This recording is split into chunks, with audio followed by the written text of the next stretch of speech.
إلا بالله العلي العظيم.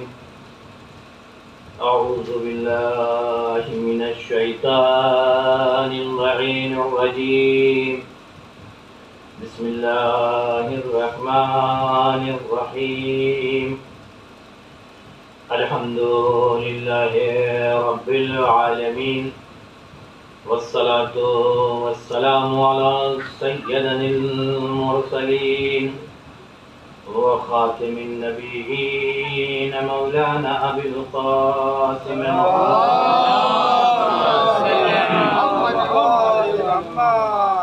وآله الطيبين الطاهرين المعصومين المظلومين، ولعنة الله على أعدائهم أجمعين من يومنا هذا إلى قيام يوم الدين. أما بعد فقد قال امام حسین علیہ الصلاة والسلام في وصيته: إني لم أخرج عشرا ولا بترا ولا مفسدا ولا ظالما، إنما خرجت لطلب الإصلاح في أمة جدي، أريد أن أأمر بالمعروف وأنهى عن المنكر وأسير بسيرة جدي وأبي علي بن أبي طالب. اللهم صل على محمد وآل محمد. معزز سامعین محترم، السلام علیکم. قبل اس کے کہ امام حسین علیہ السلام کے بیان کے ضمن میں کچھ گفتگو ہوا، حضرات سے درخواست ہے کہ ایک مرتبہ سورہ حمد اور 3 مرتبہ سورہ اخلاص کی تلاوت فرما کر مرحومہ نجمہ فاطمہ کربلائی بنت توقیر حسن مرحوم کی روح کو بہت بخشیں.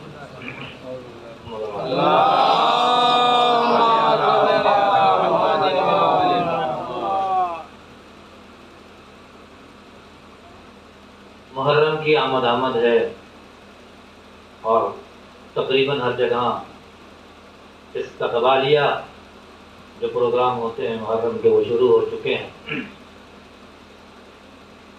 لہذا میں نے یہ سوچا ایک ماہ کے ایصال ثواب کی مجلس ہے، استقبال محرم کے حوالے سے کچھ گفتگو ہو جس میں ماں کا خود بخود کردار سامنے آ جاتا ہے. آج اگر ہم اس فرش عزا پہ بیٹھے ہیں تو یہ ہماری ماں کا کردار ہے کہ اگر اس نے ہمیں دودھ بھی پلایا تو یا حسین کہتے ہوئے، گود میں لے کے چلی تو یا حسین کہتے ہوئے، ٹھوکر لگی تو ہمیں سمجھایا یا علی کہو. یہ اس کی تربیت کا سبب ہے کہ اہل بیت کی محبت ہمارے دلوں میں کوٹ کوٹ کے بھری ہوئی ہے. تو لہٰذا دونوں چیزوں کو میں کوشش کروں گا. وقت تو زیادہ ہو چکا ہے آپ کے اعتبار سے، ہمارے اعتبار سے زیادہ نہیں ہوا ہے. بہرحال تقریباً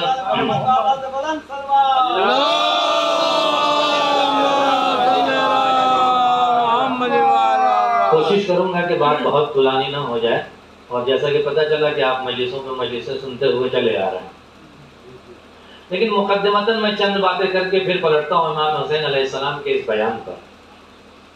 محرم آ رہا ہے، استقبال محرم کا مطلب کیا ہوتا ہے؟ ہمیں کس طرح کی تیاری کرنی چاہیے اس محرم کے لیے؟ ہمیں کس طرح سے آمادہ ہونا چاہیے اس محرم کے لیے؟ یہ وہ ضرورتیں ہیں جسے استقبال محرم کی مجلسوں میں بیان کیا جائے.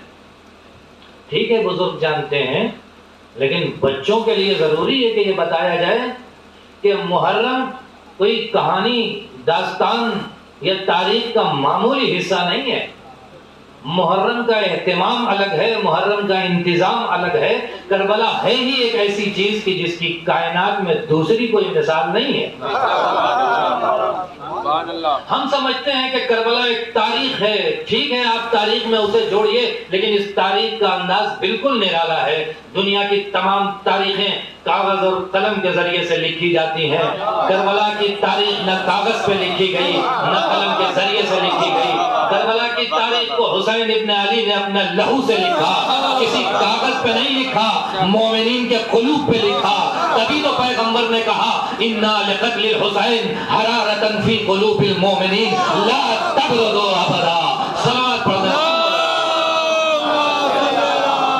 محمد قتل حسین سے مومنین کے دلوں میں ایک گرمی پیدا ہوگی جو قیامت تک ٹھنڈی ہونے والی نہیں ہے۔ اور میرے نوجوان یہ نہ سمجھیں کہ یہ وہ جذبات کی گرمی ہے، پیغمبر کسی جذبات کی گرمی کی بات نہیں کر رہے ہیں۔ وہ جو ہمیں ماتم کرتے وقت ہوتی ہے کہ ہمارے بزرگ چچا نے آ کے کہا بیٹا جلوس کو آگے بڑھاؤ ٹائم زیادہ ہو گیا، تو ہم نے ابھی ہٹ جائیے، ابھی ہم ماتم کر رہے ہیں۔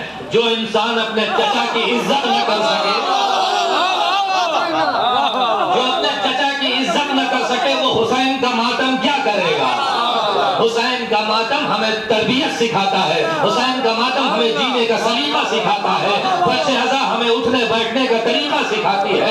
شرط یہ ہے کہ ہمارے اندر شعور ہو، اگر شعور ہوگا تو یہ فرش ازا ہمیں انسانیت کی معراج پہ لے جائے گی، اگر بے شعور ہوں گے تو تبرک تک محدود رہ جائیں گے اور کچھ نہیں ملنے والا ہے۔ اس سوال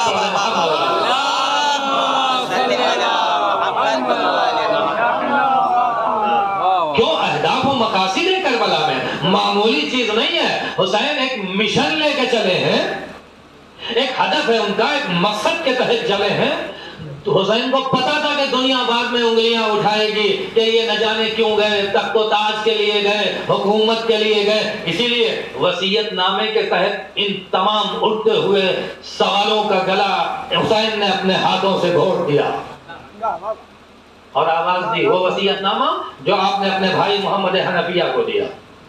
انی لم اخرج اشرا ولا بکرا ولا مفسدا ولا ظالما، دیکھو میں فساد کرنے کے لیے نہیں جا رہا، دیکھو میں کسی پہ ظلم کرنے کے لیے نہیں جا رہا، میں معاشرے میں نہ ظلم کرنے جا رہا ہوں، نہ فساد کرنے جا رہا ہوں، نہ اختلاف پھیلانے جا رہا ہوں، بلکہ میں حسین معاشرے میں پھیلی ہوئی ان تمام برائیوں کو ختم کرنے جا رہا ہوں۔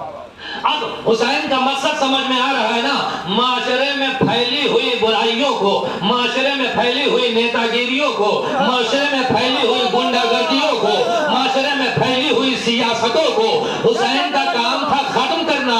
حسین نے کربلا کے ذریعے ختم کیا، حسین کے عزادار جگہ جگہ فرش ازا بچھا کے ان تمام فسادوں کو ختم کر کے بتائیں گے مولا ہم آپ کے حقیقی عزادار ہیں۔ ایک سوال پڑھ دیں محمد،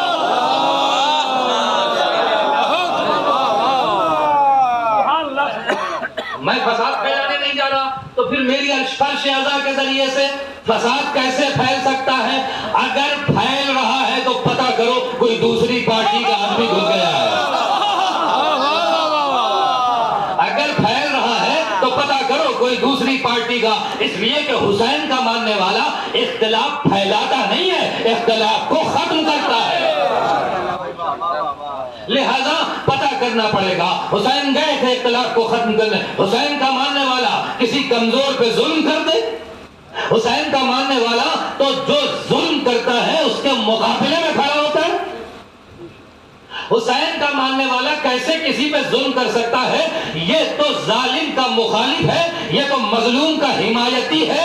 آج 1400 برس گزر گئے، ظالم بڑے سکون سے جیتا اگر حسین کے عزادار نہ ہوتے۔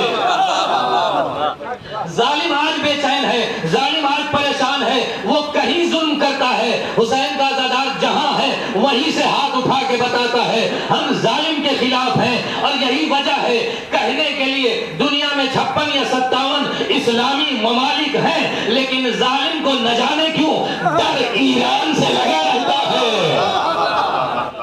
ڈر ایران سے لگا رہتا۔ کیوں بھائی؟ ارے یہ سب پیسے میں بک جاتے ہیں، یہ سب تلوار دیکھ کے رک جاتے ہیں، لیکن یہ کربلا والے عجیب و غریب ہیں، یہ نہ پیسے سے بکتے ہیں، یہ نہ طاقت سے ڈرتے ہیں، اگر ان سے سر کاٹنے کی بات کرو یہ سر ہتھیلی پہ لے کے چلے آتے ہیں۔ ایک سلوات پڑھ دے محمد علیہ۔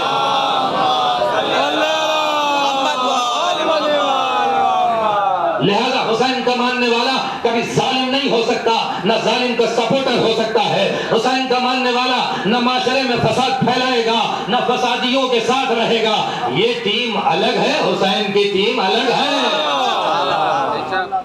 تو لہذا امام حسین میں فساد پھیلانے نہیں جا رہا، میں شر پسندی کے لیے نہیں جا رہا، میں کسی پہ ظلم کرنے کے لیے نہیں، بلکہ معاشرے میں پھیلی ہوئی ان تمام برائیوں کو حسین ختم کرنے کے لیے جا رہا ہے۔ انما خرجت لطلب الاصلاح فی امت جدی، میں اپنے جد کی امت کی اصلاح کے لیے جا رہا ہوں۔ اگر حسین کا ہدف اپنے جد کی امت کی اصلاح ہے تو فرش عزا کا ہدف، فرش عزا پہ بیٹھے ہوئے عزاداروں کا ہدف جد کی امت کی اصلاح ہونا چاہیے۔ پھر ہم کہہ سکتے ہیں مولا جو آپ کا ہدف تھا وہی ہماری مجلسوں کا بھی ہدف ہے۔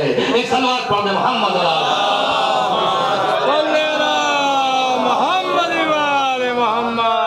معاشرے کی اصلاح کرنے کے لیے جا۔ اچھا جب اصلاح کی بات آتی ہے، ابھی یہاں کوئی کہہ دے کہ بھائی میں چاہتا ہوں حلور میں اصلاح ہو، تو پہلا جو تبادر ذہنی ہے وہ یہی ہوتا ہے کہ مولانا کہیں گے نماز پڑھو بھائی، تم لوگ روزے رکھو، خمس و زکات و جہاد، یہ سب سے پہلا مسئلہ یہی سمجھ میں آتا ہے۔ لیکن کیا امام حسین علیہ السلام جو کربلا جا رہے ہیں اور یہ کہہ رہے ہیں میں اپنے جد کی امت کی اصلاح کے لیے جا رہا ہوں، تو ان کا بھی مقصد یہی ہے؟ اب ہاتھوں کو جوڑ کر کے ایک مکالمہ ہے اپنی طرف سے امام حسین علیہ السلام سے، مولا آج کس کی اصلاح کے لیے جا رہے ہیں؟ کیا یہ لوگ نماز نہیں پڑھتے؟ کیا یہ لوگ روزے نہیں رکھتے؟ داڑیاں نہیں رکھتے؟ تو شاید اگر ہم آپ کے حساب سے تصور کر کے آج جواب دیں تو شاید مولا کہہ سکتے ہیں یہ سب باتیں مت کرو، یہ سب چیزیں تو وہ تم سے زیادہ کرتے ہیں، یہ سب چیزیں تو وہ تم سے زیادہ کرتے ہیں۔ تو مولا جب وہ نماز پڑھتے ہیں، خمس دیتے ہیں، زکات دیتے ہیں، حج کرتے ہیں، داڑیاں بھی رکھے ہوئے ہیں، تو مولا ان کی اصلاح کی کیا ضرورت پڑ گئی؟ تو مولا شاید پلٹ کے جواب دیں یہ نماز پڑھتے ہیں لیکن روح نماز سے غافل ہے، یہ روزہ رکھتے ہیں روح روزہ سے غافل ہے، حج و زکات تو انہوں نے کر لیا لیکن روح سے غافل ہے۔ کیا مطلب؟ الصلاۃ تنہا عن الفحشاء والمنکر، نماز فحشاء اور منکر سے بچاتی ہے۔ یہ نماز بھی پڑھتے ہیں شراب بھی پی لیتے ہیں، یہ نماز بھی پڑھتے ہیں ظلم بھی کر لیتے ہیں، یہ نماز بھی پڑھتے ہیں فساد بھی کر لیتے ہیں۔ تو حسین کو ایسی نماز نہیں پسند ہے کہ مسجد سے نکلنے کے بعد مسجد میں سب سے بڑا نمازی، مسجد کے باہر سب سے بڑا فسادی۔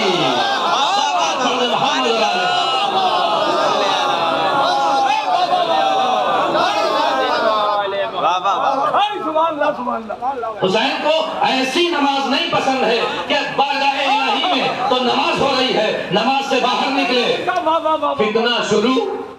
تو پھر الصلاۃ تنہا عن الفحشاء والمنکر، انسان کو جب فحشاء اور منکر سے نہیں بتا رہی ہے تو اس کا مطلب روح نماز سمجھ میں نہیں آئی۔ ضرورت ہے کہ روح نماز کو سمجھا جائے، اور جب تک روح نماز سمجھ میں نہیں آئے گی نہ نماز فائدہ پہنچائے گی نہ روزے فائدہ پہنچائیں گے۔ یہی وجہ ہے کہ مولا فرما رہے ہیں نماز پڑھنے والوں کی بھی اصلاح کی ضرورت ہے۔ ہمارے معاشرے کا حساب کتاب ہے کہ جس نے پانچوں وقت کو پڑھی اس نے بقیہ لوگوں کو کافر قرار دے دیا۔ ہم پانچوں وقت کے نمازی ہیں، تم ہم سے کیا بات کرو گے؟ اگر ہم چلے گئے مسجد میں پیشانی پہ گھٹا آ گیا تو پھر مت پوچھئے، صاحب نور لے کے چل رہے ہیں، سرٹیفکیٹ ہے، لائسنس ہے، اب ہمیں کون کہاں بھیج سکتا ہے؟ مسجد کے نمازی چھٹے امام جعفر صادق علیہ السلام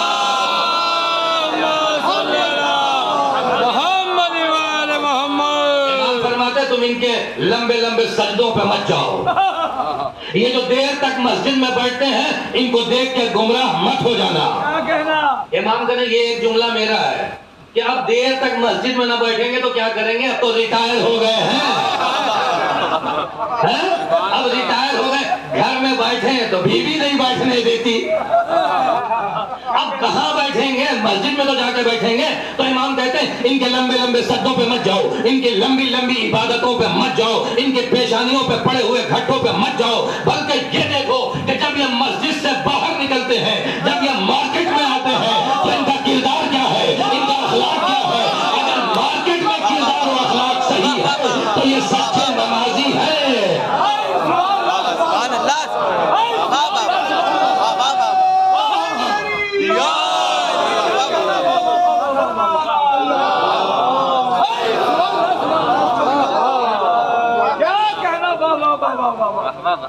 مسجد میں تو ہر آدمی عبادت کرے گا نا جا کے. یہ دیکھو دکان پہ کیا کرتا ہے, 100 روپے کی چیز 150 میں بیچ کے بڑا خوش ہے. میں نے بے وقوف بنا دیا, یہ نہیں پتا کہ 50 روپے میں تیرا ایمان بھی گیا. کہاں کھویا ہوا ہے, کس غفلت میں ڈوبا ہوا ہے, تو یہ سوچ رہا ہے کہ یہ بے وقوف بن گیا. ارے تم بے وقوف بن گئے. ایمان جیسی دولت 50 روپے میں بیچ دی. 100 روپے میں بیچ دے, وہ اللہ اس نے وعدہ کیا ہے 100 روپے کی چیز 100 روپے میں بیچو, میں اس میں 200 روپے کی برکت ڈال دوں گا. حلال کی کماؤ, برکت میری طرف سے ہوگی. ایک سلوات پڑھ دے محمد.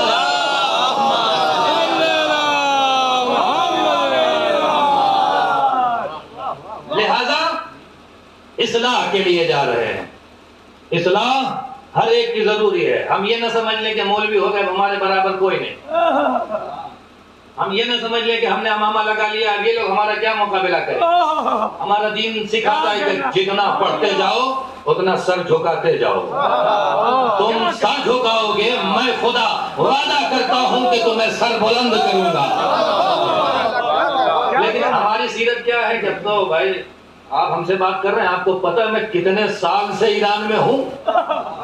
اگر سال ایران میں رہنا معیار ہوتا تو ہر ایرانی مجتہد ہوتا. ہم جب سے پیدا ہوا وہی رہ رہا ہے.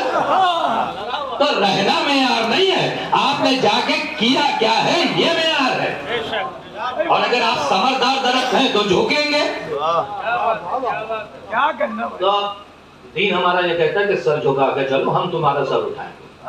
موسیٰ جیسے نبی سے اللہ نے کہا کہ کل جب کوہ طور پہ آنا تو تمہاری قوم میں جو سب سے پست ہے اسے لے کے آنا. یہ درس ہے ہمارے لیے. واقعہ سن کے گزر نہیں جانا چاہیے, عقل مند واقعے سے عبرت لیتا ہے. کل اسے لے کے آنا جو قوم میں تمہاری سب سے پست ہو. موسیٰ اللہ کے نبی ہے نا, ہمارے جیسے مولوی ہوتے اور اللہ ہم سے کہتا ہم پورے ہلور والوں کو لے جاتے, کہتے ہم ٹھہرے مولانا, یہ سب جو یہاں ہیں بھی وہ سب ہمارے شاگرد ہیں, ہماری بات ہم پورے ہلور. لیکن موسیٰ نبی نہیں تھے, موسیٰ مولوی نہیں تھے, اللہ کے نبی تھے. اس لیے انہوں نے ایک نظر ڈالی, اور اگر کسی پہ نظر ٹکی بھی تو یہ سوچا کہ کہیں ایسا نہ ہو کہ جب میں سوتا ہوں تو یہ عبادت کرتا ہوں. کہیں ایسا نہ ہو کہ جب میں سوتا ہوں تو یہ عبادت کرتا ہوں. 24 گھنٹے تو میں اس کے ساتھ نہیں رہتا. وقت تنہائی میں ہو سکتا ہے اللہ کی عبادت جب یہ کرتا ہے تو اللہ کو اس کی عبادت پسند ہو. میری عبادت میں ہو سکتا ہے غرور ہو, تکبر ہو, انانیت ہو سکتا ہے وہ ان چیزوں سے خالی ہو. اللہ کے نبی تھے, یہ سب چیزیں انہوں نے سوچا اور کہا نہیں لے جاؤں گا. خالی چل دیے. کوہ طور پہنچنے سے پہلے مریل سا کتا بیٹھا ہوا تھا. موسیٰ نے سوچا اسے لے چلوں, یہ تو ہے نا مجھ سے بدتر.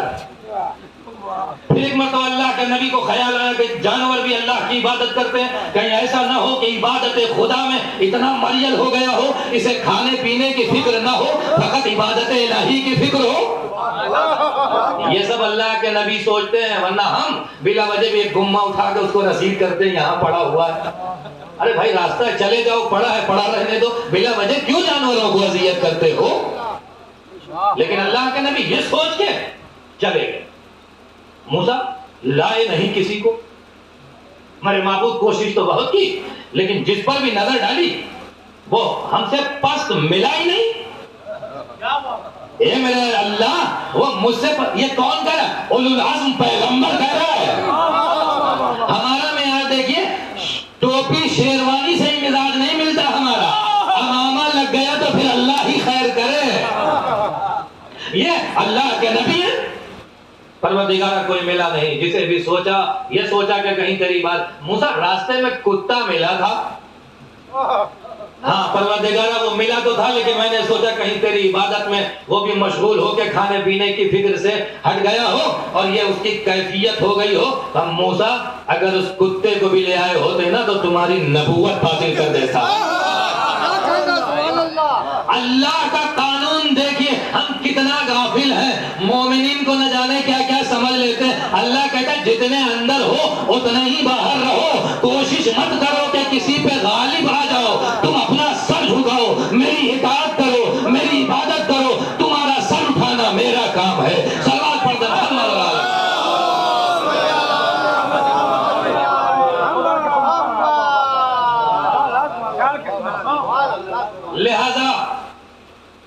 نماز نہیں پڑھتے، پڑھتے ہیں، روح نماز سے غافل ہے، روزہ نہیں رکھتے۔ اب اگر ہمارے اور آپ کے بارے میں امام آئے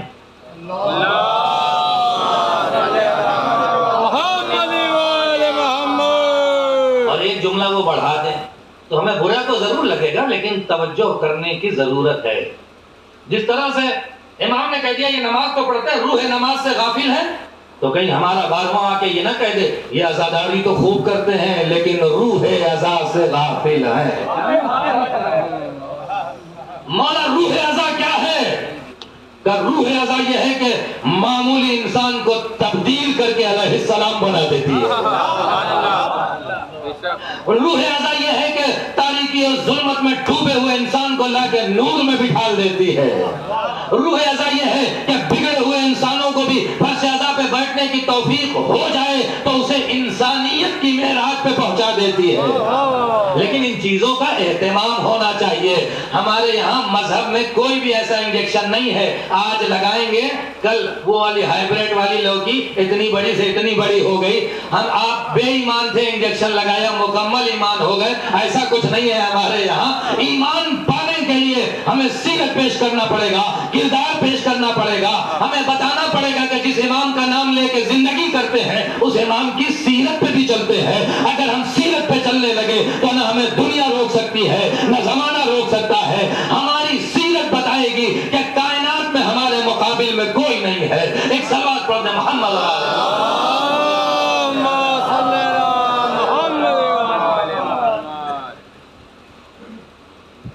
استقبال عزا۔ ہم نے عزا کے لیے کیا استقبال کیا؟ بچوں سے پوچھا، ہاں جتاب صاحب نے کہہ دیا کپڑے بنوائے، پہلی کو یہ پہنیں گے، دوسری کو یہ، تیسری کو یہ، چوتھی کو یہ، 6-7 عدد بنوائے اپنے پیسے کے اعتبار سے، جس کے پاس جتنا ہوتے ہیں۔ آج تک سنا ہے کسی نے کہ اپنے ابا کے سیگون کی مجلس کے لیے کپڑے بنوائے؟ اپنے ابا کے 40ویں کی مجلس کے لیے کپڑے بنوائے، ابا کا 40واں ہے تو بہت اگر غنیمت ہوا تو بھائی وہ کاٹ کے دھو لو، صحیح کر دو، چلو پہن لیں، ورنہ ایسے حالات میں کون کس کو پوچھتا؟ ہم نے استقبال عزا میں کیا کیا؟ اہتمام کیا ہوا ہمارے یہاں؟ اب چلیے میں ان باتوں کو کہتا ہوں کہ جو تھوڑی سے ناقابل برداشت ہوتی ہیں، لیکن فریضہ ہے ہم لوگوں کا پیغام پہنچانا، تو لہٰذا کچھ باتیں میں کرتا ہوں۔ امام بارگاہ سجا دیا ہم نے،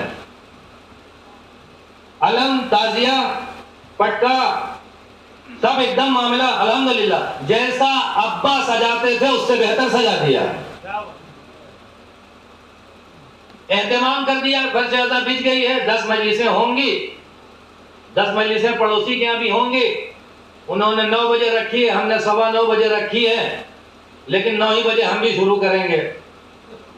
اگر ان کی پہلے شروع ہو گئی تو مجمع ادھر چلا جائے گا، تو اس لیے ہم بھی 9 ہی بجے شروع کریں گے۔ ان کی پرانی ہے، تب عزا میں پرانی ورانی نہیں دیکھا جاتا، مجلس دیکھی جاتی، ہم بھی رکھیں گے، وہ بھی رکھیں، ہم بھی رکھیں گے، جس کے جتنے تعلقات ہوں گے اس کے اتنے زیادہ مجمع آ جائے گا۔ اور ہم کو تو یہ بھی دکھانا ہے کہ دیکھو تمہارے یہاں 100 آئے، ہمارے یہاں 500 آئے، ایک ہفتہ پہلے سے اہتمام کر رہے ہیں، کسی کو چائے پلا رہے ہیں، کسی کو گٹکا کھلا رہے ہیں، کسی کو مجلس میں ضرور آئیے گا، مجلس میں ضرور آئیے گا۔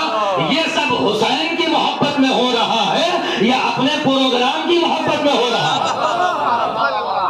حسین یہ بتانا چاہتے ہیں کہ دیکھو پروگرام کسی کے یہاں بھی ہو، میرے نام پہ ہو رہا ہے تو میرا پروگرام ہے، اگر اس میں اپنے آپ کو گھسیڑنے کی کوشش کرو گے تو نکال کے باہر پھینک دیے جاؤ گے۔ یہ کوشش نہ کرو، میرا پروگرام، میری مجلس، میرے مولا کی مجلس ہے اور تم میزبان ہو گئے تو 2 رکعت شکرانے کی نماز پڑھو۔ مولا حسین آپ کا لطف ہے کہ آپ نے اپنی مجلس کا میزبان مجھے بنا دیا، اور اگر حسین کی مجلس کے میزبان بن گئے ہو تو حسین سے سیرت بھی لو، حسین سے کردار بھی لو۔ اپنا آئے غیر آئے تمہاری پیشانی پہ بل نہیں آنا چاہیے، آنے والا حسین کا مہمان ہے، تمہارے باپ کا مہمان نہیں ہے۔ آنے والا تمہارا دوست ہے۔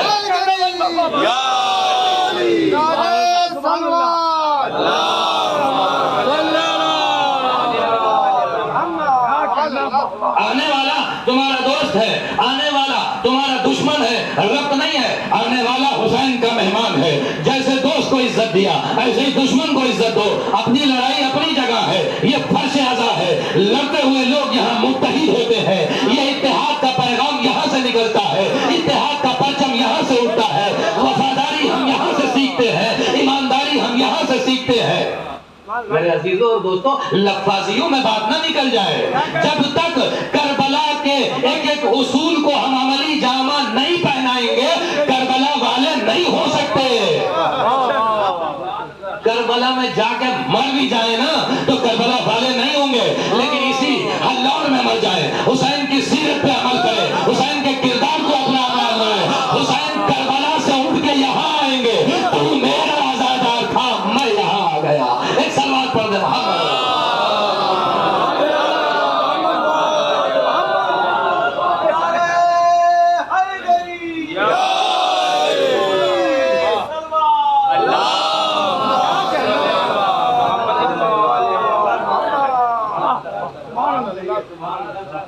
ہماری ماں نے جو محنتیں کی ہیں، ہماری ماں نے جو زحمتیں کی ہیں، جو ہمیں رزق حلال کھلایا، جو ہمیں پاک شیر پلایا ہے، یا حسین کی صداؤں کے ساتھ اس کا اجر کہاں ہے؟ ہم کہاں سو رہے ہیں؟ اگر ہم کردار پیش کرتے ہیں تو دنیا ہماری ماں کو دعائیں دے گی، اگر ہم بد کردار ہو گئے تو دنیا ہماری ماں کو بھی برا کہے گی، ہم کو یہ بھی کہے گی کہ یہ حسین کا عزادار تھا، کیسا ہو گیا۔ آپ تصور کیجئے کہ اگر خدا نہ خواستہ کوئی شراب پینے والا آگے فرش عزا پہ بیٹھ جائے، حسین کو اتنی تکلیف ہوگی جتنا حسین کو تلوار لگنے پہ تکلیف ہوئی تھی، بلکہ اس سے بھی زیادہ۔ وہ تو دشمن تھا نا، تم تو میرے نام پہ جیتے ہو، تم تو میرے نام پہ جیتے ہو، تم مجھے ماننے والے، یہ تم نے کیا کیا؟ تو لہذا ہمارے یہاں جو سب سے پہلی چیز ہے وہ کردار ہے، وہ سیرت ہے، جو امام حسین علیہ السلام نے کربلا میں پیش کیا ہے، جو کربلا میں پیش کیا گیا ہے وہی ہمیں لینا ہے۔ ہماری پیشانی پہ بل نہیں آنا چاہیے، دوست آ رہا ہے یا دشمن، کربلا سے سیکھیے نا، کربلا سے سیکھیے۔ قافلہ مکے سے چلا ہے، راستے میں ذوالقرنین مل گئے، ہم 2 کوڑی کے مولوی ہوتے، اچھا تم تو ہمارے ابا کی طرف تھے نہیں، آنا نہیں ادھر، لیکن حسین نے ہمیں کردار دیا، خود ایلچی بھیجا، جاؤ ذوالقرنین کو بلا کے لے آؤ۔ حسین یہ بتانا چاہتے ہیں کہ ہم یہ نہیں دیکھتے کس پارٹی کا ہے، کہاں سے آیا، ہم یہ دیکھتے ہیں کہ سدھرنے کی صلاحیت ہے کہ نہیں ہے۔ اگر سدھرنے کی صلاحیت ہے تو بلا لیتے، تو فرش عزا کا بھی یہی نظام ہونا چاہیے۔ ہمارا بیان ایسا نہیں ہونا چاہیے کہ ہمارے بیان سے کوئی اٹھ کے چلا جائے، بلکہ بیان ایسا ہونا چاہیے گھر میں بیٹھا ہوا آدمی اٹھ کے آ کے فرش عزا پہ بیٹھ جائے۔ ہم اختلاف کی باتیں نہ کریں، اتحاد کا پرچم اٹھائیں۔ ایک سلوات پڑھ دیں محمد علیہ۔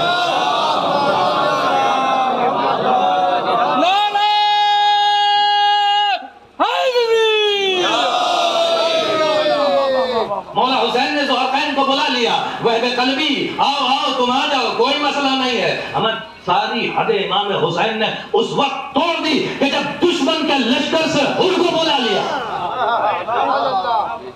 مولا یہی تو ہے جو آپ کو گھیر کے لایا تھا، مولا یہی تو ہے کہ جو آپ کو یہاں تک لے کے آیا۔ ہمارا مزاج کیا ہے؟ ان کے دادا نے ہمارے دادا کو گالی دی تھی، ابھی تک تعلقات بند ہے۔ حسین ہمیں کیا سکھا رہے ہیں؟ وہ جو ابھی کچھ دن پہلے ہمیں گھیر کے لایا تھا، وہ نادم ہو رہا ہے، سدھرنے کی بات کر رہا ہے، میں حسین بلا کے اسے گلے لگا دوں گا۔ ہم آپس میں چھوڑ دیجئے، رشتہ دار ہیں، ناتے دار ہیں، چچا زاد، خالو زاد، مامو زاد، مجلس جا رہے ہیں، کہاں جا رہے ہو؟ وہاں مت جانا، کیوں؟ لڑائی چل رہی ہے ان کے یہاں سے۔ ارے آپس کی لڑائیوں سے حسین کی عزاداری سے کیا مطلب؟ اور اگر یہ فرش عزا ہمارے درمیان ہوئی لڑائیوں کو ختم نہ کرا سکے تو پھر اس فرش عزا کا کیا فائدہ؟ یہ فرش عزا ہمارے اندر اصلاح پیدا کرتی ہے، یہ فرش عزا ہمیں جینے کا سلیقہ بیان کرتی ہے۔ لیکن میرے عزیزوں اور دوستوں، اس فرش عزا سے اگر کچھ سیکھنا ہے تو محرم کا چاند نکلنے سے پہلے، بہت غور سے سنیے گا 2-4 منٹ، اگر اس فرش اعضا سے اس سال محرم میں کچھ سیکھنا ہے تو محرم کا چاند نکلنے سے پہلے اپنے دلوں سے بغض نکال دو، حسد نکال دو، کینہ نکال دو، نفرت نکال دو۔ اگر یہ چیزیں رہی تو تمہارے دل میں حسین نہیں آئیں گے۔ ان چیزوں کو نکال دو گے، حسین آئیں گے، تمہاری تربیت کریں گے، تمہارا مزاج ہر جیسا بھی ہوگا، تمہیں کامیاب کر کے اسی فرش اعضا سے ابھی تک اپنے آپ کو جہنمی سمجھ رہے تھے، حسین جنتی بنا کے بھیج دیں گے۔ ایک سوال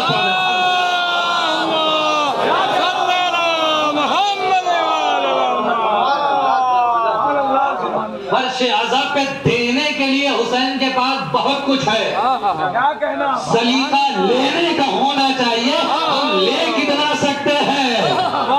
اسی فرش پہ بیٹھ کے لوگ نہ جانے کیا کیا بن گئے۔ اب خلاصہ اور نتیجہ لیجئے، اسی فرش اعضا پہ بیٹھ کے خمینی نے ایران میں انقلاب برپا کر دیا اور آواز دی ما ہرچے داریم از محرم و سفر است۔ ہم نے ادھر ادھر سے کچھ نہیں لیا، ہمارا انقلاب محرم اور سفر کا نتیجہ ہے۔ صلوات پڑھ دے محمد۔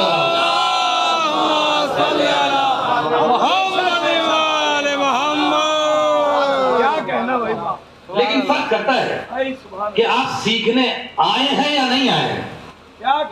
جو سیکھنے نہ آیا ہو اسے کوئی سکھا نہیں سکتا، وہ کہیں بھی بیٹھ جائے۔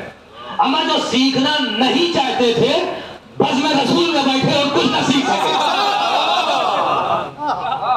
جو نہیں سیکھنے آئے تھے، جو سیاست کے تحت آئے تھے، جو منصب لینے کے لالچ میں آئے تھے، جو مقام حاصل کرنے کے بزم رسول میں رسول کے ساتھ اٹھے بیٹھے لیکن کچھ نہ سیکھ سکے، تو تم کیسے کہتے ہو کہ فرش اعضا پہ بیٹھ کے سب کچھ مل جائے گا؟ اما انہیں بزم رسول میں بیٹھ کے جنت نہ ملی تو تمہیں فرش اعضا پہ بیٹھ کے کیسے مل جائے گی؟ خاموش ہو گیا مجمع خاموش ہو گیا۔ کیسی باتیں کرتے مولانا، اشرے پہ اشرے ہم نے سنے ہیں، فرش اعضا پہ بیٹھو جنت تمہاری ہو گئی، ایک قطرہ آنسو بہاؤ جنت تمہاری ہو گئی۔ جنت ایسے بانٹتے ہیں، اب آگے میں کیا کہوں کہ ویسے کیا ویسے کچھ اور نہیں بانٹا جاتا، جیسے جنت بٹنے لگتی ہے۔ یہاں آؤ بیٹھو تمہاری ہو گئی، کچھ بھی کرو کوئی مسئلہ۔ اسی لیے کچھ لوگ ہٹ ڈھرم ہو گئے، سب کچھ کرنے کے بعد کہتے ہیں مولا بخشوا دیں گے۔ اچھا آپ انصاف سے بتائیے، خدا نہ خواستہ آپ کے ہلور میں کوئی گنڈا ہو، کوئی قاتل ہو، خدا نہ خواستہ، اور اس کو آپ لوگوں نے پکڑوا کے جیل بھیجوا دیا، کوتوال صاحب میری جان پہچان کے، اس کے بیٹے کو پتا چلا کہ مولانا آپ کی جان پہچان کے آپ ہی کے شہر کے کوتوال ہیں، ان کی سفارش کر دیجئے چھوٹ جائیں، تو میں نے سفارش کر دی، وہ چھوٹ گئے، آپ میرے پیچھے نماز پڑھیں گے؟ آپ میرے پیچھے نماز پڑھیں گے؟ مولانا گنڈے قاتل کے سپورٹر ہو؟ اگر میں ایک معمولی سا مولانا سپورٹر ان کی سفارش کرنے کے لیے تیار نہیں ہو، تم چاہتے ہو کچھ نہ کرو، محشر میں حسین سفارش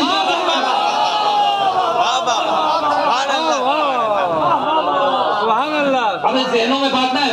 مولانا شفاعت کے خلاف ہے کیا؟ شفاعت نہیں، شفاعت ہوگی لیکن شفاعت تک پہنچنے کے لیے بھی بہت کچھ کرنا ہوگا۔ کم سے کم اس منزل پہ تو پہنچو جہاں سے حسین تمہارا ہاتھ پکڑ سکے۔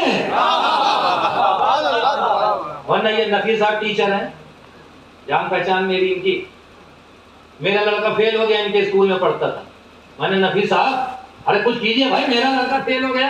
معاشرے کے لوگ سنیں گے تو ہنسیں گے، کہیں گے سب کو تبلیغ کرتے ہیں، اپنے بچے کو نہیں سمجھا پائے، فیل ہو گیا۔ نفیس صاحب نے کہا مولانا صاحب میں پوری کوشش کرتا ہوں، آپ کی بات ہے ٹال نہیں سکتا میں۔ گئے بات کیا پرنسپل صاحب سے، تو جب کاپی نکلوائی گئی تو دیکھا 100 میں میرے زمانے میں 33 پاس ہوتا تھا، آپ پتہ نہیں کتنا ہوتا ہے۔ تو دیکھا انہوں نے 30 نمبر، نفیس صاحب نے دیکھا 30 نمبر، نفیس صاحب نے کہا پرنسپل صاحب یہ ہمارے جان پہچان کے ہیں، مولانا صاحب ہیں، ہمارے دھرم گرو ہیں، تھوڑا خیال کیجیے اس کو۔ پرنسپل صاحب نے کہا کوئی بات نہیں، 3 نمبر کی بات ہے، نفیس نے بڑھا دو، کوئی بات نہیں، اتنا چلتا ہے، 33 کروا دیا۔ میں نے فون کیا، کہا مولانا کام ہو گیا، آپ کا بچہ پاس ہو گیا۔ آپ میں سے کوئی میری گفتگو سن رہا تھا، دوسرے دن پکڑ لیا نفیس صاحب سے، اپنا کام تو کروایا، ممبر سے کہتے ہیں قوم کا کام کرتا ہوں، ذرا میرا بھی تو کروائیے۔ ذرا میرا بھی تو کروائیے. میں نے پھر نفیس صاحب کو فون کیا, ارے بھائی قوم کا ایک بچہ ہے نفیس صاحب, آپ نے کیا بہت شکریہ, جزاک اللہ, سلامت رہیں آپ, یہ بھی کام کر دیجئے. نفیس صاحب نے پھر زحمت کی, کاپی نکلوایا, کاپی نکلواتے ان کے ہوش اڑ گئے, پرنسپل تک لے کے نہیں گئے. یہ کیوں؟ تو 5 نمبر مولانا, میں پاگل ہوں لے کے پرنسپل کے پاس جاؤں گا, وہ ہم سے نہیں پوچھے گا کس کی سفارش کرنے چلے آئے. ہمیں کم سے کم 30 تو لے آؤ, محشر میں حسین ہاتھ پکڑ کے 33 کروا دیں گے. لیکن اگر جھولی میں 0 ہے تو حسین پلٹ کے جواب, تم تو میرے نام پہ جیتے تھے, تم نے تو میرے نام پہ سب کچھ بتایا تھا, تم نے میری سیرت پہ عمل نہیں کیا, تو تم میرے ماننے والے نہیں ہو سکتے. تم میرا نام لیتے تھے, چلتے تھے کسی اور کی سیرت پہ, تو جس کی سیرت پہ چلتے تھے اس سے جا کے سفارش کراؤ. وہ جہنم کا بادشاہ ہے, تمہیں جہنم پہ لے جا سکتا.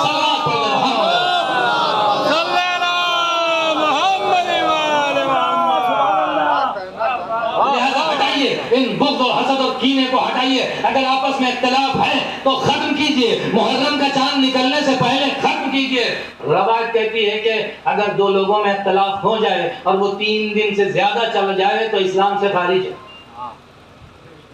3 دن سے زیادہ اختلاف ہونا فطرت انسانی کا تقاضا ہے, اختلاف آگے بڑھ جانا فطرت انسانی کے خلاف ہے, لہذا آگے نہیں بڑھنا چاہیے. اور جو شخص اس میں پہل کرتا ہے کہ میں جا کے صلح کر لوں گا, تو روایت کے یہ جملے ہیں کہ وہ شخص یہ نیت کر کے نکلا کہ چلو چاہے جس کی غلطی ہو میں چل کے معافی مانگ لیتا ہوں, صلح کر لیتا ہوں. روایت کے یہ جملے کہ اگر اس نے اپنے گھر سے قدم باہر نکالا تو اس کا پہلا قدم جنت میں ہوگا. تو جس اتحاد کی اتنی زیادہ عظمت ہو, اس اتحاد سے ہم غافل کیوں ہیں؟ پیغمبر سے پوچھا کسی نے کہ رسول اللہ کچھ ایسا بتائیے جو الگ ہو. کہا میں تمہیں ایک چیز ایسی بتاؤں کہ جس کا ثواب نماز و روزے حج و زکات سے زیادہ ہو. کہا یا رسول اللہ ایسی بھی کوئی چیز ہے کہ جس کا ثواب نماز و روزے حج و زکات سے زیادہ؟ رسول اللہ نے کہا اصلاح ذات البین, 2 لوگوں میں اختلاف ہو تم جا کے صلح کروا دو, اس کا ثواب نماز و روزے سے بھی زیادہ ہو. ایک صلوات پڑھ دے محمد.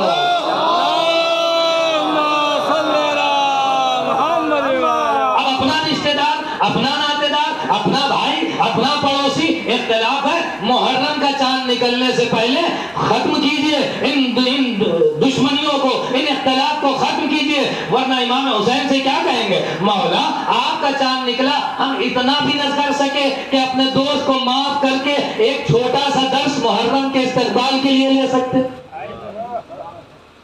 میں نہیں معاف کروں گا. کیوں؟ آپ کمینہ انسان ہے. یہ ہوتا ہے نا معاشرے میں, نہایت ہی بدتمیز ہے. وہ بدتمیز ہے, آپ تو شریف ہیں, وہ اپنی بدتمیزی دکھا رہا ہے, آپ اپنی شرافت دکھائیے. اچھا معاف نہیں کر سکتے, کون سی ایسی چیز ہے جو آپ کو معاف کرنے سے روک رہی ہے؟ میرا غرور. میرا غرور, میں کہاں وہ کہاں. وہ کیا جاہل انسان, میں پڑھا لکھا, میں کیسے معاف کر دوں؟ میں گورنمنٹ سروینٹ, یہ نوکر چپراسی, میں اسے کیسے معاف کر دوں؟ ہم مرتبے دیکھنے لگتے ہیں, ہم عہدے دیکھنے لگتے ہیں, منصب دیکھنے لگتے ہیں, خاندان دیکھنے لگتے ہیں, رشتہ داریاں دیکھنے لگتے ہیں. اگر یہ چیزیں معیار ہوتی تو امام حسین چھانٹ چھانٹ کے سید لے جاتے, نہ وہب قلبی کو لے آتے,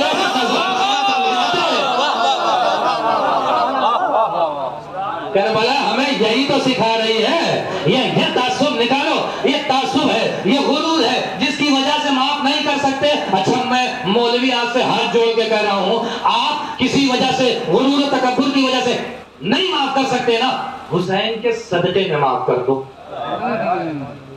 جس سے لڑائی ہے ابھی فرش اعضا سے جائیے, حسین کے صدقے میں معاف کر دیجئے. اور اگر کسی ایک نے بھی ایسا کیا, انشاءاللہ اس کا ثواب محفوظ صاحب کی والدہ کے روح کو پہنچے. مجلسوں کا مقصد ہی یہی ہوتا ہے, ایسی چیزیں بیان ہوں کہ لوگ اس پر عمل کریں, اس کا ثواب اس مردے کو جائے جس کے ایصال ثواب کی مجلس ہو رہی ہو. ورنہ اگر ہم بیٹھ کے ممبر سے خالی جنتیں بانٹتے رہیں, آپ کو کچھ کرنے کی ضرورت نہیں ہے, جنت آپ کی ہے, اور جائیے اور 2-4 ان کو جن کو ان کے ماننے والے بھی بھول چکے ہیں ہم پھر سے یاد دلائیں کہ وہ انہوں نے ایسا کیا، انہوں نے ایسا کیا. ان کے ماننے والوں کو بھی نہیں پتا کہ انہوں نے یہ سب کیا ہوگا. اور ہم ان کا تذکرہ کر کے مجلس ختم کر تو مرحوم بھی یہ کہیں گے ہمیں کس کو بٹھال دیا تھا. مجلس کی وجہ سے صرف سورہ فاتحہ کا ثواب آیا اور کچھ بھی نہ ملا ہمیں. کسی عمل کا تو ثواب ملتا، کوئی نیک عمل تو ہوتا جس کا ثواب، جو ثواب جاریہ ہوتا، جب تک زندہ رہے گا ثواب بڑھتا رہے گا. ایک سوال پڑھتے محمد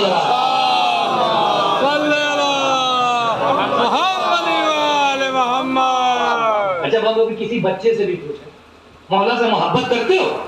ارے صاحب کیسی بات کرتے ہیں، ہمارے خون کے قطرے میں مولا کی محبت ہے، مولا کے نام پہ جان دے دو گے؟ ارے صاحب مولا کے نام پہ جان دے دوں گا. ہمیں جان وان دینا بہت بڑی بات ہے. ابھی آپ نے جن سے لڑائی ہے نا، مولا کے نام پہ انہیں کو معاف کر دیجئے، بس یہی بہت بڑی چیز ہے. جو ضرورت کی چیز ہے اسے استعمال کیجئے. مولا کے نام پہ صبح اٹھ کے 2 رکعت نماز پڑھ لیا کیجئے، وہ اپنی نیند کو مار دیا کیجئے، کافی ہے. ایک سوال پڑھ دے محمد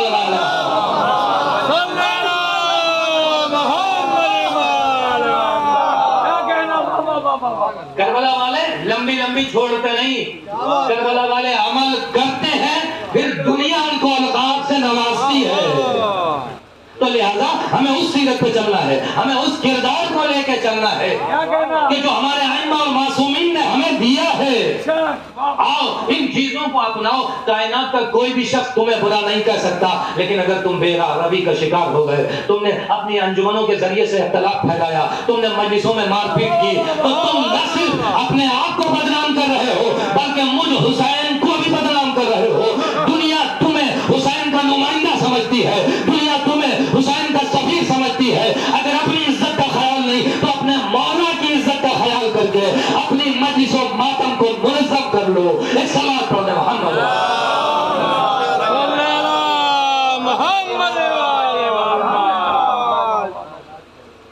لوگ ہیں، افراد ہیں، مجلسیں ہیں، سب کو شوق ہوتا ہے اپنے یہاں مجلس، لیکن نظم و ترتیب کائنات کو سسٹم اہل بیت نے دیا ہے.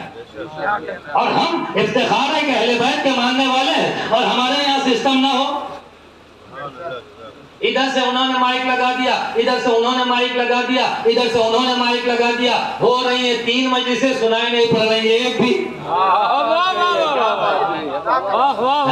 جو ہوتا ہے معاشرے میں، ہو رہی ہیں 3 اگر سنائی نہیں پڑ رہی. ارے تو مل جل کے ایک ہی کر لیتے، کسی ایک کو 10 مل جاتا، حسین کا مقصد کامیاب ہو جاتا.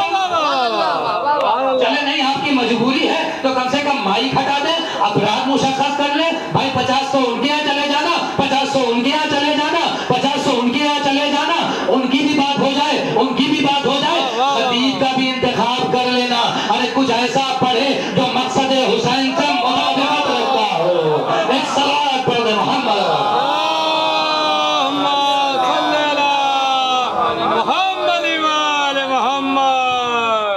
لہذا ضرورت ہے دلوں کو پاک صاف کر کے چھوڑ دیجئے وہ چیزیں. جب کہا جاتا تھا ان کی مجلس، ان کی مجلس، یہ تعارف کے لیے ہو، تعریف کے لیے نہیں ہو.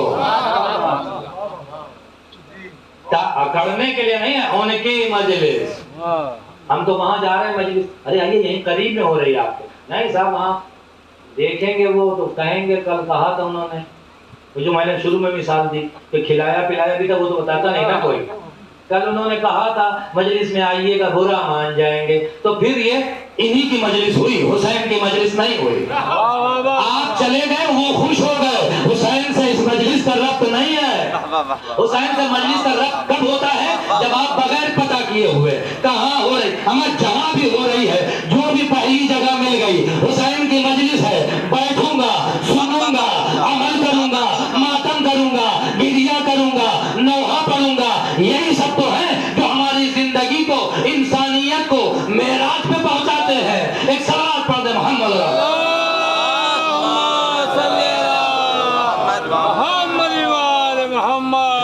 میں گھڑی دیکھ دیکھ کے پڑھ رہا. جتنا حق خطیب کا ہے اتنا ہی حق شاعران اہل بیت کا ہے. کبھی کبھی یہ شعراء 15 منٹ کی تقریر کو ایک شعر میں، اس عمل سے اور بڑھ جاتا ہے غم عباس کا. اس عمل سے اور بڑھ جاتا ہے غم عباس کا، بے نمازی ہو تو مت چھونا علم عباس کا۔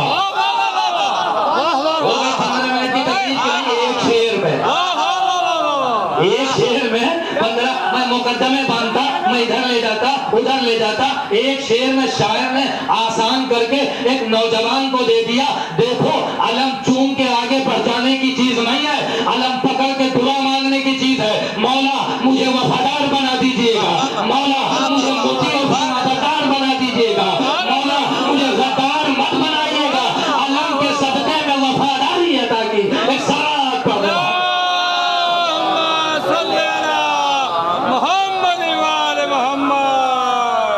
فریضہ ہے۔ جس طرح مولویوں سے محشر میں پوچھا جائے گا، اسی طرح سے ان سے بھی پوچھا جائے گا۔ تمہارے پاس تو انداز بیان تھا، تمہارے پاس تو آواز بھی تھی، تمہارے پاس اشعار بھی تھا، تمہارے اندر دم بھی تھا، یہ بتاؤ میرے معارف کو اپنے اشعار کے ذریعے سے کتنا پھیلایا؟ اور یہی تو وجہ ہے نا، آپ سنتے ایک شعر کہہ دیا تو جنت میں گھر ہے۔ اب بیتاب صاحب کی تو کالونی ہوگی جنت میں، اشعار پر اشعار ہے نا۔ تو یہ اشعار اگر خلوص نیت سے ہے، یہ اشعار اگر اصلاح کے پیمانے میں ہے، یہ اشعار اگر درس کربلا دینے کے لیے ہے، یہ اشعار اگر لوگوں میں اتحاد قائم کرنے کے لیے ہے، یہ اشعار اگر معاشرے کو آگے بڑھانے کے لیے ہے، تو یقیناً یہ جنت میں گھر بنواتے ہیں۔ اور حسین کا ماننے والا تو ہوتا ہی زمیندار ہے۔ ایک صلوات پڑھ دے محمد۔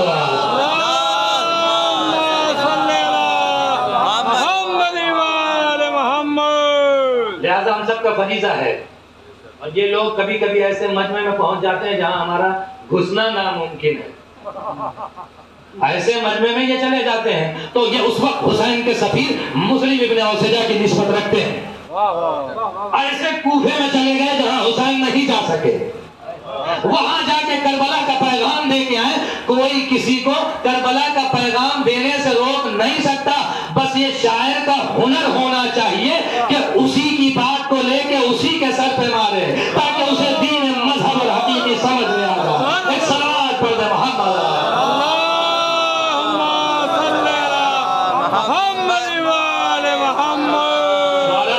کے ساتھ انشاءاللہ کہ سب پہنچاتے ہیں پیغام، کبھی بھی کہنے کا مطلب یہ نہیں ہوتا، اگر یہ نہ پہنچاتے ہوتے تو یہ ہلور کی فرش اعضا پہ اتنا بڑا مجمع نہ ہوتا۔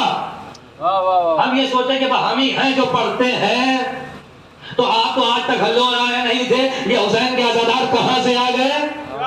جس نے حسین کے کام میں، اب چاہے وہ انجمن کا صدر ہو، سیکریٹری ہو، شاعر ہو، مولوی ہو، صاحب بیاض ہو، یہ سوچ لیا کہ اگر ہم نہ ہو تو کیا ہوگا؟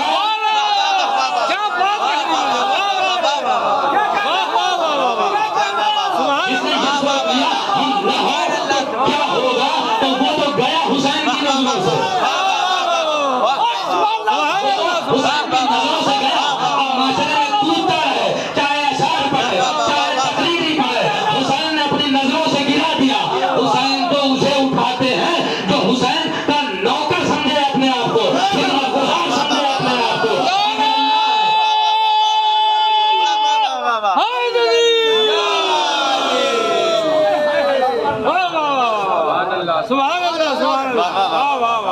اگر اللہ نے کچھ عطا کیا ہے، اگر اللہ نے کچھ دیا ہے، تو شکرانے کی 2 رکعت نماز پڑھے۔ میرے معبود تیرا شکریہ کہ تیری عطا کی وجہ سے میں مقصد حسینی کو پہنچا رہا ہوں، چاہے وہ اشعار کی صورت میں ہو، چاہے وہ تقریر کی صورت میں ہو، چاہے وہ نوحے کی صورت میں ہو، چاہے وہ مرثیے کی صورت میں ہو۔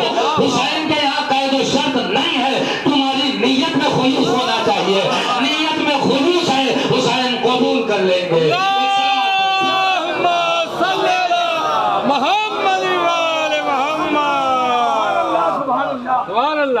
ہم اپنا خلوص لے کے بارگاہ حسین میں آئے۔ مولا ہے ہمارے اندر غلطیاں، مولا ہم نے کی ہیں گناہ ہیں، لیکن آپ کی بارگاہ میں آ گئے۔ اچھا ہمارے یہاں یہ بھی ہوتا ہے کہ جو لوگ یہ بیان کرتے ہیں کہ کچھ نہیں، آؤ بیٹھو سب ہو جائے گا، سب معاف ہو جائے گا، مولا معاف کر دیں گے۔ دیکھا نہیں حر کو معاف کر دیا، تو جب حر کو معاف کر دیا تو آپ کو بھی معاف کر دیں گے۔ یہ ایک آپشن مل جاتا ہے، ان کو یقین بھی کر لیتے ہیں، ہاں بات تو صحیح ہے۔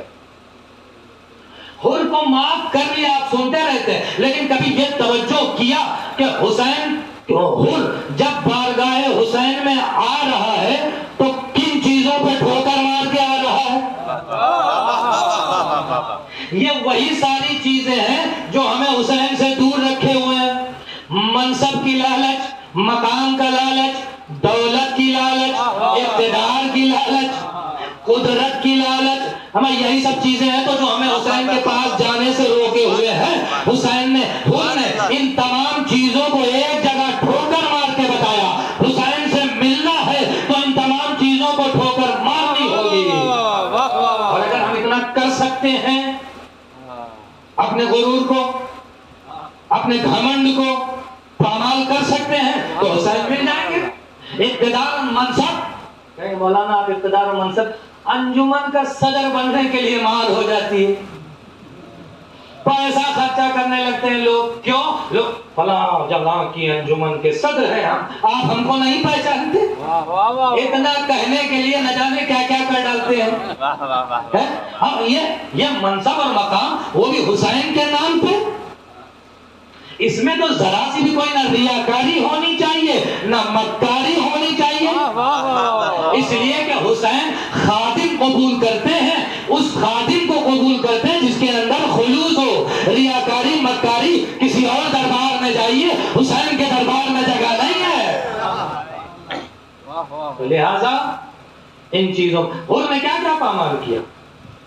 حر نے بہت کچھ، اقتدار نہیں تھا اس کے پاس، تھا 1000 کا لشکر انڈر میں کام کر رہا تھا، قوت بازو کی بات کریں تو، پیسوں کی بات کریں تو وہاں تو چمچوں کے پاس بہت پیسے تھے، یہ تو سردار لشکر تھا کیونکہ کوئی حساب و کتاب تو تھا نہیں، تو طاقت بھی تھی، پاور بھی تھا، سردار منصب بھی تھا، سردار لشکر بھی تھا، لیکن اس کو پتا تھا کہ یہ سب رکھتے ہوئے حسین نہیں ملیں گے، ان چیزوں پہ ٹھوکر مارو تو حسین مل جائیں گے۔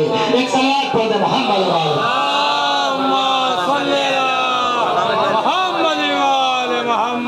حسین کا دربار آج بھی کھلا ہوا ہے اور قیامت تک کھلا رہے گا اس فرش عزا کے ذریعے سے۔ آؤ یہاں خلوص سے بیٹھو۔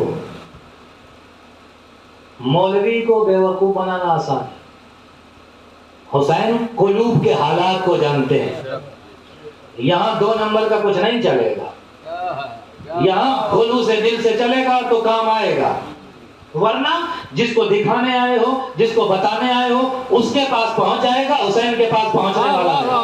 بارگاہ کھلی ہوئی ہے، آئیے یہاں بیٹھیے۔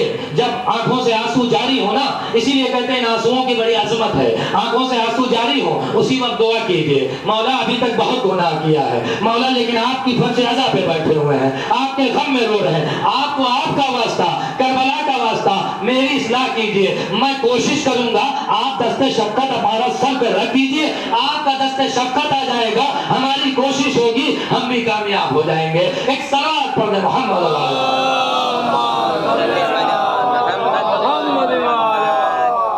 اگر خلوص ہے تو کامیابی ملے گی، بس ایک خلوص کی بات اور ربط مسائل اور آپ کی رحمت۔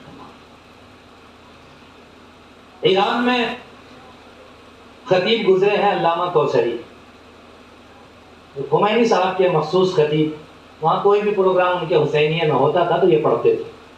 ان کے بیٹے بھی خطیب ہیں، ان کے والد بھی خطیب ہیں، دونوں فیملی نیم ہے کوثری۔ جگہ جگہ ان کا مجلسوں پڑھنے کا وعدہ رہتا اور بڑی بڑی مجلسیں پڑھتے یہ۔ ایک مرتبہ عاشور کے دن ایک مجلس پڑھ کے باہر نکلے،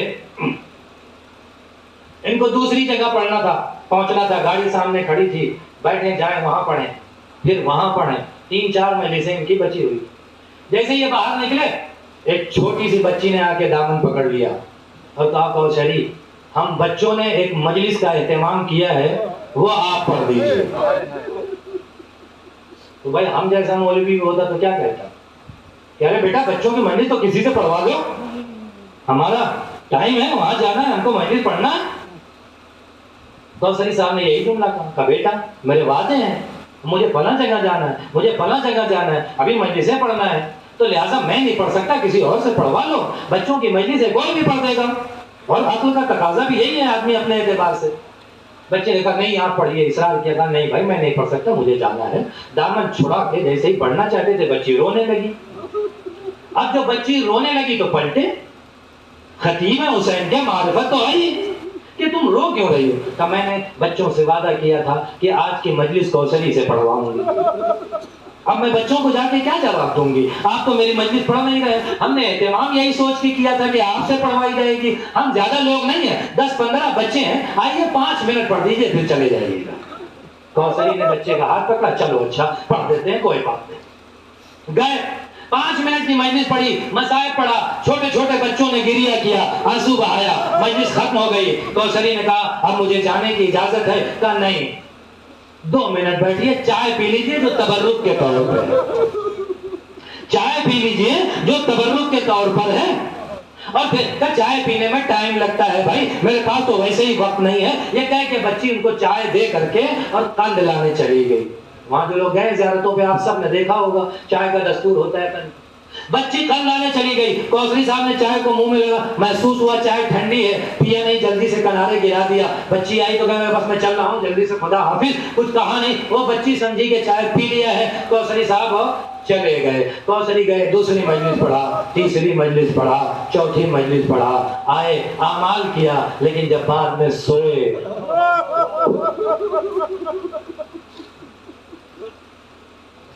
جب سوئے تو خواب میں جناب سیدہ آ گئی۔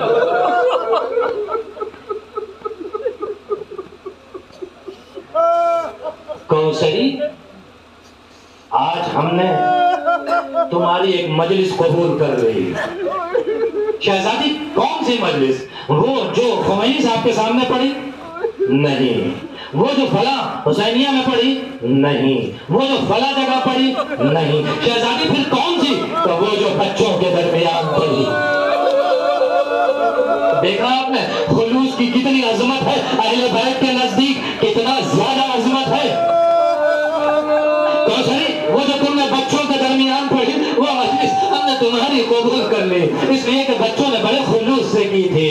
لیکن کوثری میں تم سے ناراض ہوں۔ شہزادی کچھ غلط پڑھ دیا؟ کیوں ناراض ہیں آپ؟ کیا وجہ ہو گئی؟ نہیں غلط کچھ نہیں پڑھا تھا۔ یہ بتاؤ کوثری تم نے چائے کیوں نہیں پی؟ شہزادی دیر ہو رہی تھی، وقت کم تھا، چائے بھی ٹھنڈی تھی، اس لیے میں نے نہیں پی۔ کوثری تم نے پھینک تو دی، لیکن تمہیں پتا ہے کہ یہ چائے سیدہ نے اپنے ہاتھوں سے بنائی۔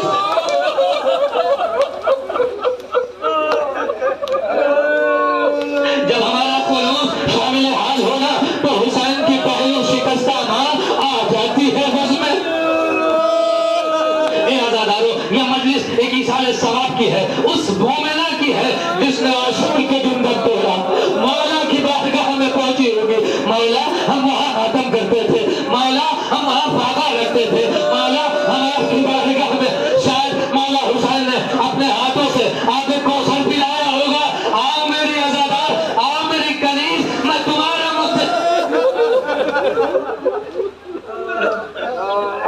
عزادارو،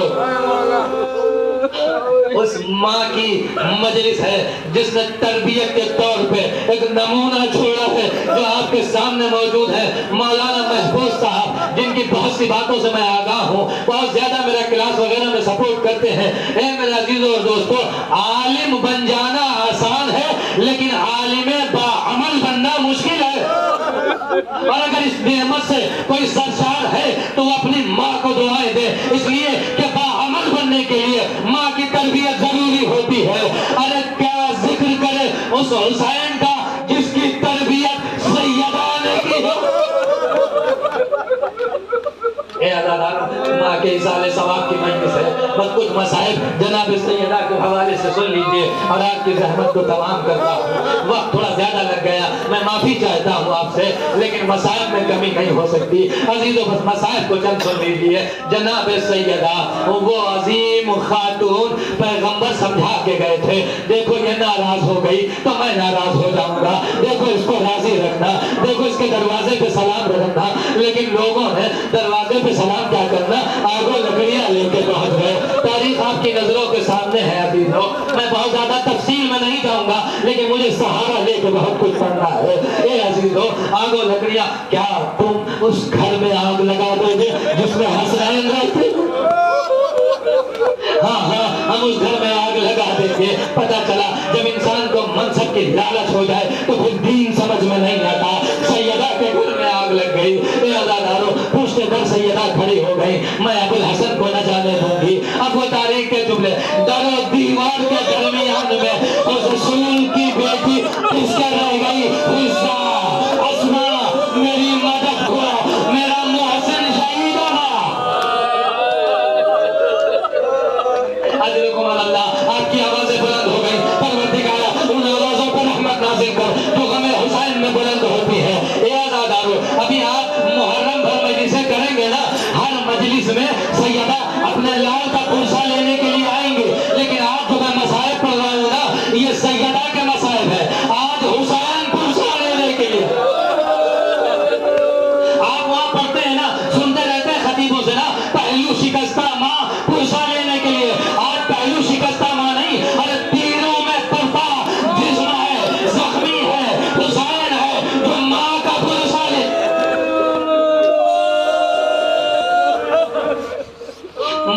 جناب سیدہ ہے درودی آر کے در میں پس گئی. لیکن جب پتہ چلا ابو الحسن کو پکڑ کے لے گئے, گلے میں رسی کا پھندا ڈال دیا, سیدہ کے بغل سے گزرے. اب آپ سیدہ کی وہ کیفیت مد نظر ہے نا, آپ کے آنکھیں کھولنا دشوار ہے سیدہ کا, لیکن پتہ چلا کہ وقت کے امام کو پکڑ کے لے گئے. سیدہ اپنا درد بھول گئی. ولایت کی پہلی مسافر اپنی پسلیوں کا درد بھول گئی اور دنیا کو درس دے کے گئی. ولایت کا دفاع دیکھو کیسے ہوتا ہے, ٹوٹی ہوئی پسلیوں کے ساتھ کھڑی ہو گئی. ابو الحسن کو چھوڑ دو, ابو الحسن کو چھوڑ دو, ورنہ میں دعا کر دوں. ابو الحسن کو چھوڑ دو, ورنہ میں اپنے سر کے بال بکھرا دوں گی. تاریخ کہتی مسجد نبوی کی دیواریں بلند ہونے لگی.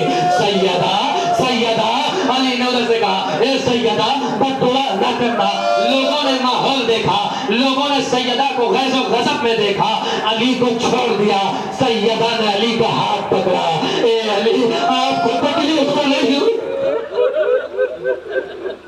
اے علی, آپ کو کوئی زخم تو نہیں پہنچا؟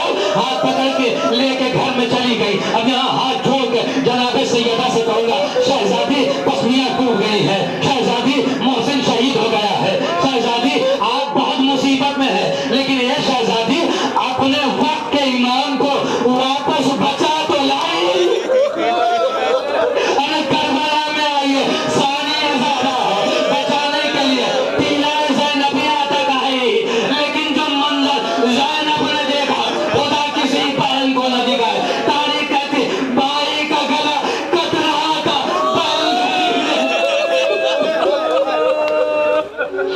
بہن کڑی دیکھ رہی تھی. اے پسر سار, ارے میرا مزہ نصیبہ ہو رہا ہے, تو کھڑا دیکھ رہا. زینب نے دشمن کو بھی آواز دی, لیکن اپنے وقت کے امام کو بچا نہ سکی. اے شہزادی, اپنے وقت کے امام کو بچا تو نہیں. اے عزادارو, سیدہ اس دنیا سے چلی گئی. بس دو چار جملوں کی اور اجازت دے دیجیے. سیدہ اس دنیا سے چلی گئی. مولا کائنات نے بچوں کو اکٹھا کیا. اے بچوں آؤ, ماں کا آخری دیدار کر لو. ایک بیٹے کے لیے اپنی ماں کا آخری دیدار کرنا, یہ بس بیٹا ہی بتا سکتا ہے کہ کتنا سخت ہوتا ہے. ارے یہ کائنات کا صابر ترین شخص ہے جو ماں کے پاس دیکھا. صبر ایوبی جس کے سامنے دھرا گیا, یہ وہ صابر حسین ہے جو ماں کے پاس کھڑا ہے, بھائی ساتھ میں کھڑا ہے.